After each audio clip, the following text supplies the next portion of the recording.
Yo, what's up guys? Welcome back to the channel, and today I'm going to show you how to claim the educator expense deduction on Turbotax in 2025.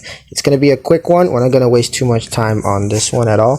I'm just going to give you guys a very quick step-by-step guide on how to get this done. So let's jump straight into it. The first step, of course, is going to be to gather necessary documents. So go ahead and collect your educator's expense paperwork, including receipts and invoices for qualified educator expenses.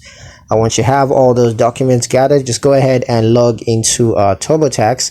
So you can go onto Turbotax website and then sign in using your email address and your password.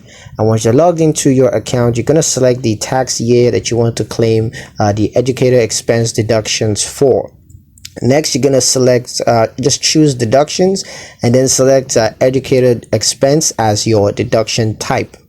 Next step is going to be to enter your total educator expenses, including qualified expenses such as classroom supplies and professional development courses. Next step is going to be to claim the educator expense deduction based on your qualified educator expenses. And final step is going to be to review and submit. So go ahead and review your educator expense deduction claim just to make sure everything is accurate. And if it is, go ahead and submit it to the IRS and they're going to take care of the rest for you.